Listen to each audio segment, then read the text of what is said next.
I, Sir Winston Churchill, was born on 30 November 1874 in Oxfordshire and was of rich, aristocratic ancestry. Although achieving poor grades at school, I always had a fascination with the military and decided to join the Royal Cavalry in 1895 as a soldier and part-time journalist. During this time I traveled widely, including trips to Cuba, Afghanistan, Egypt, and South Africa.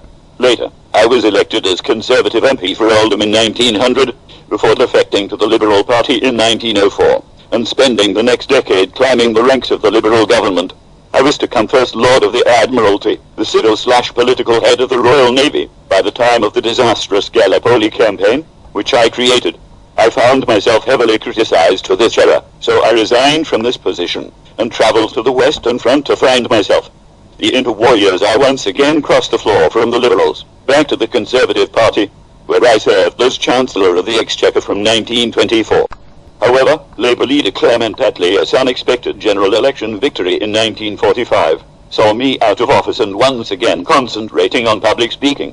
In 1946, I gave a speech in the USA. The instinctive pro-American famously declared that an Iron Curtain has descended across the continent and warned of the continued danger from a powerful Soviet Russia. By 1950, when I was re-election in office, was, in the words of Roy Jenkins, gloriously unfit for office.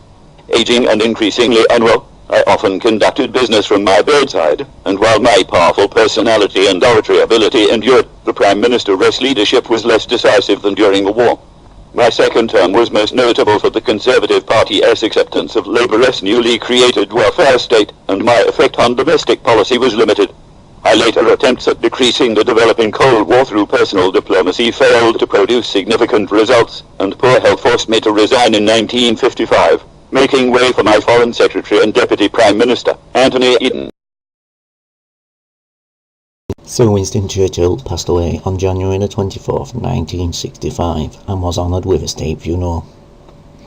To summarise, Churchill was an inspirational spokesman, writer, and leader who led Britain to victory in the Second World War.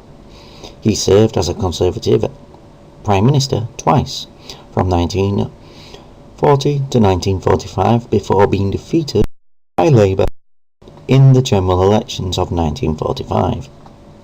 He then served again from 1951 to 1955.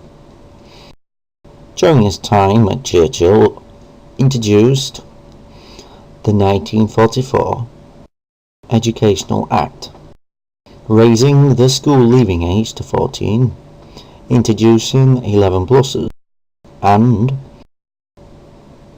an interesting fact that Sir Winston Churchill was also awarded the Nobel Prize for Literature in 1955